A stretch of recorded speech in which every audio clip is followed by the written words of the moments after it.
Devant l'urgence et les effets de la crise sur l'économie nationale, le président de la République a mis en place un programme de résilience économique et sociale. Un soutien aux ménages qui se traduit aujourd'hui par la réception à la plateforme de distribution d'un important lot de vivres.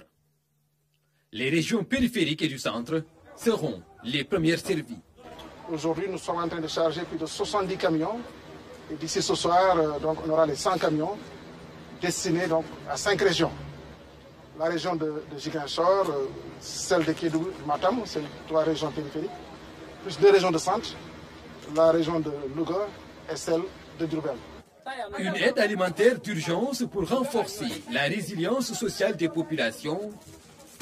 69 milliards de francs CFA dégagés pour l'achat de ces denrées destinées à 1 million de ménages éligibles jusque dans les zones les plus reculées du pays. Pour la première fois, notre pays va devoir organiser une opération de distribution de plus de 100 000 tonnes, par exemple, de céréales, riz, pour 1 million de ménages. Pour le sucre, c'est 10 000 tonnes. Pour les pâtes alimentaires, c'est 10 000 tonnes. Pour l'huile, c'est idem, quasiment le même volume et plus de 1 million de packs de savon qui vont être distribués jusque dans les villages les plus reculés. Une grande opération de distribution qui requiert le concours des forces de défense et de sécurité pour la logistique et l'escorte. L'administration territoriale et les élus sont aussi impliqués. Le ministère a travaillé très rapidement pour organiser la sélection des fournisseurs. Il a travaillé avec nos forces de défense et de sécurité qui vont accompagner tout le processus jusqu'au destinataire final. C'est une association de l'administration, de la société civile. Je me réjouis également de l'implication des élus, c'est-à-dire les maires dans chacune des communes travaillera avec ce dispositif, mais aussi les présidents de région vont accompagner. Pour la stabilité macroéconomique et financière, l'État soutient également le secteur privé. Une injection de liquidités assortie de mesures fiscales et douanières pour préserver les emplois. La première ordonnance que j'ai prise après la loi d'habilitation a été une ordonnance qui a pour vocation de préserver les emplois autant que faire se peut et surtout d'empêcher des licenciements en dehors du seul cas de la faute lourde pour être salarié, mais aussi de pouvoir accompagner les entreprises afin que si le chemin technique doit être décidé, qu'il puisse être fait dans des conditions encadrées. Cette opération consacre ainsi le démarrage effectif du programme de résilience économique et sociale. Le chef de l'État en appelle à une plus grande prise de conscience des risques liés notamment au cas communautaire. Respect, même s'il y a encore des situations qui nécessitent quand même une plus grande prise de conscience de nos concitoyens. Lorsqu'on voit l'évolution de la maladie dans notre pays, on se rend compte que des efforts ont été faits, d'importants efforts pour contenir la maladie. Mais nous avons encore un gros risque. Ce sont les cas communautaires qui surgissent et pour lesquels nous n'avons pas de maîtrise.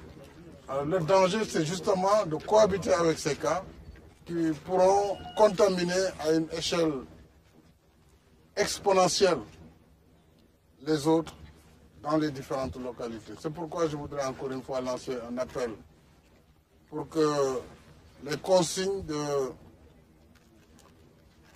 pouvoir rester dans les domiciles soient respectées avant de nous amener à prendre des mesures encore plus draconiennes.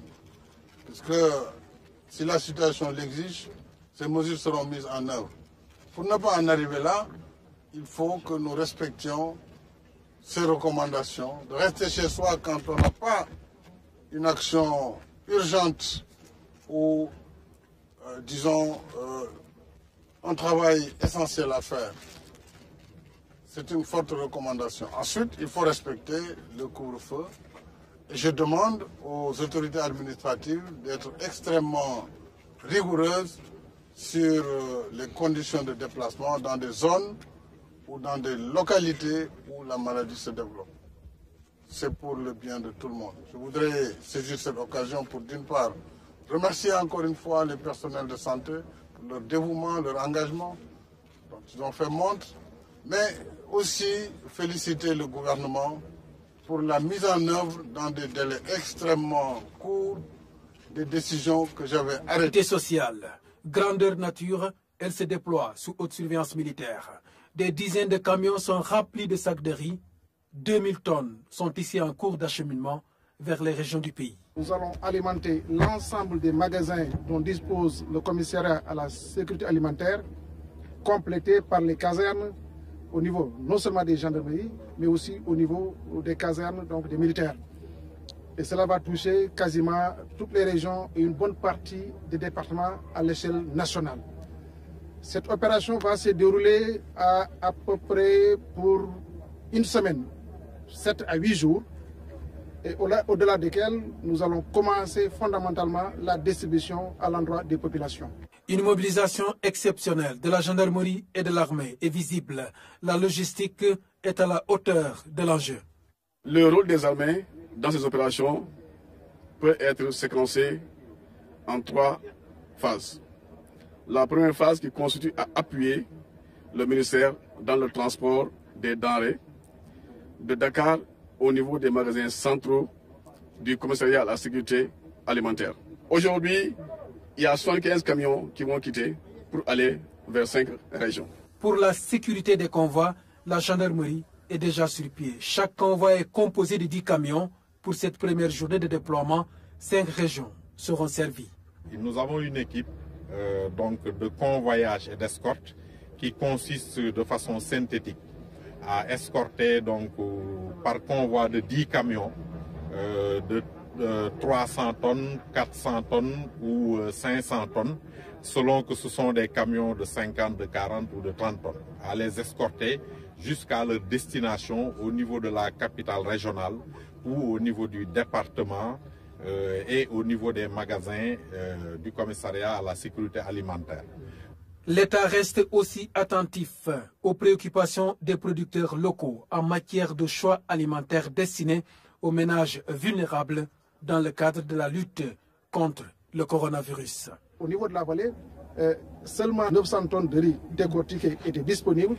C'est la raison pour laquelle nous avons fait appel donc, aux fournisseurs qui disposaient du riz importé. Alors, pour les autres produits, c'est-à-dire, en tout cas, nous allons faire l'évaluation à la fin donc, de ce premier processus.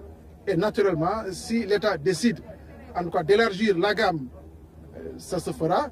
Sinon, on va apprécier quelle démarche en tout cas prendre pour que en tout cas, toutes les parties, en termes donc, de production locale, puissent être impliquées dans cette dynamique. Le président de la République tient à l'accélération du processus de distribution de ces denrées alimentaires. 1 million de ménages vont bénéficier de cet appui de l'État.